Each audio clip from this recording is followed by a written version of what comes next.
Muito bem. O Dr. Abatá inicia este estudo. Primeiro estágio. Estão no estágio de identificação com o corpo físico aqueles que consideram como única realidade o corpo material e não veem senão um invólucro mais denso e físico, uma vez que seu lado psíquico é pouco desenvolvido. Estando totalmente voltados para o exterior, propensos a dominar o mundo material e a fazer experiências no plano físico. Para esse gênero de pessoas, o mundo psíquico parece real ou absolutamente inexistente, seja por não o conhecerem, seja por ser, para eles, ainda vago e amorfo.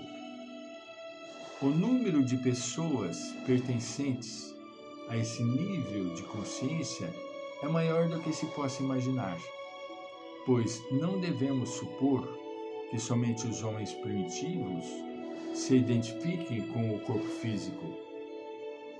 Pessoas muito evoluídas do ponto de vista formal e dotadas de uma certa inteligência frequentemente também fazem. Por exemplo, os esportistas, os atletas, muitos artesãos podem pertencer a este estágio, caso estejam polarizados exclusivamente no plano físico e a ele dispensem toda a sua atenção, identificando-se completamente com o invólucro mais externo. São aquelas pessoas, ela não está aqui simplesmente dizendo pessoas inferiores em absoluto. São criaturas que, pela própria natureza, aqui está claro, né? Os artesãos, os esportistas, os atletas, são pessoas que desenvolveram as suas habilidades dentro desta área. Mas existem exceções. Existem pessoas que mesmo tendo desenvolvido o lado físico mais acentuadamente, eles se dedicam à espiritualidade, né? Não se interprete, porém, que a atividade física seja uma coisa negativa. Podemos ser laboriosos, fisicamente ativos, sem, contudo, identificarmos-nos com ela, conservando uma vida interior muito intensa, uma polaridade mais elevada do que aquela exclusivamente material, mesmo enquanto o veículo físico está em ação. É o que nós estávamos dizendo. Não é questão, não é uma regra a pessoa que está fazendo, o artesão ou o esportista ou o matemático, sejam pessoas exclusivamente vinculadas ao corpo físico. Não.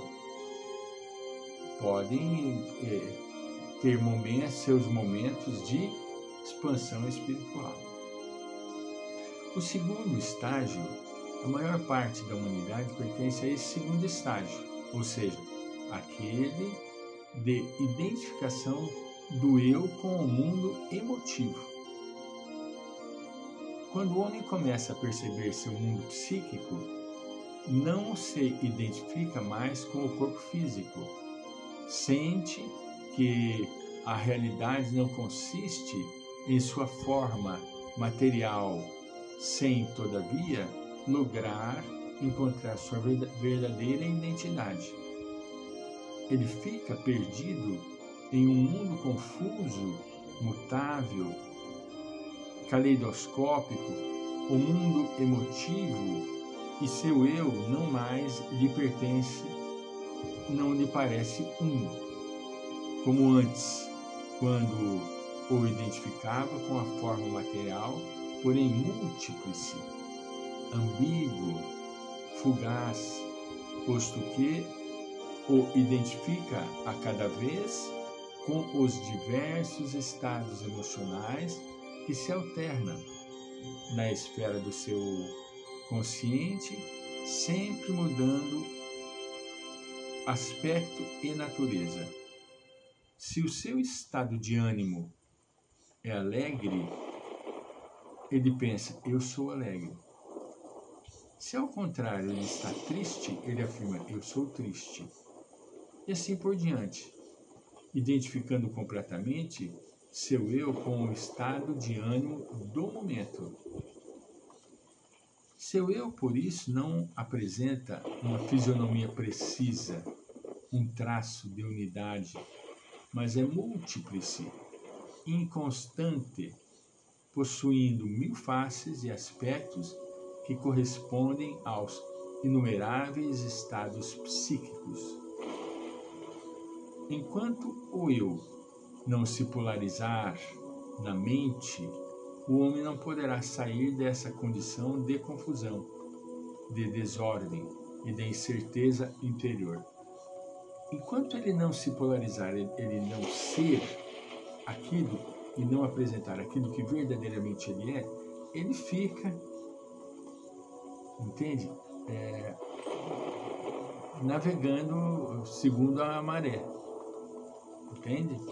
Esse é o tipo de pessoa aonde a identificação do eu pertence, é mais focada no mundo objetivo, no mundo emotivo, no mundo emotivo, né?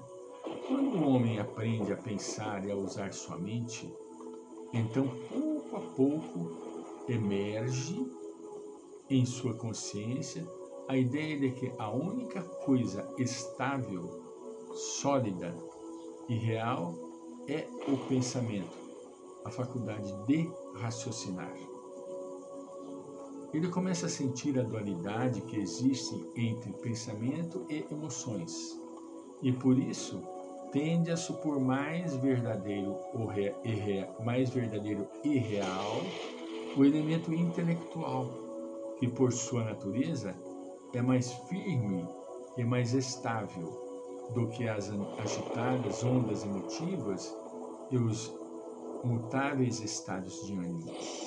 Percebe que a mente tem o poder de controlar as emoções e os instintos e começa a descobrir o mecanismo do pensamento e a arte de pensar, sendo então natural que identifique o eu com o intelecto. Este já é um grande passo, mesmo considerando que em seguida ele terá a revelação de que até a mente pode, em certos casos, tornar-se um obstáculo à luz da alma e, como já vimos, a intuição. Esse estágio de identificação do eu com a mente é muito longo e tem várias fases. Antes que o homem polarizado no intelecto possa desenvolver completamente um instrumento intelectivo e fazer dele um centro de pensamento verdadeiramente potente, usando-o para controlar e dirigir a personalidade, deve superar diversas dificuldades, desenvolver-se e ampliar-se. E isso pode levar muito tempo. Durante o estágio de polarização mental, o homem passa pouco a pouco de uma fase de incontrolada vivacidade de pensamento e de contínuo alternar-se de ideias, que cria desordem e multiplicidade, a um estágio de consciente domínio do mecanismo do pensar, de uso ordenado e voluntário das faculdades intelectivas, e descobre assim a vontade, um novo aspecto de sua personalidade que lhe dá uma sensação de força, de poder e, sobretudo, de síntese interior. Olha que interessante. Ele vai descobrir as potencialidades que ele traz intimamente. Olha que coisa muito interessante. Durante o estágio de polarização mental, voltando, o homem passa, pouco a pouco, de uma fase de incontrolada vivacidade de pensamento e de contínuo alternar-se de ideias que cria desordem e multiplicidade, a um estágio de consciente domínio do mecanismo do pensar, de uso ordenado e voluntário das faculdades intelectivas e descobre assim a vontade.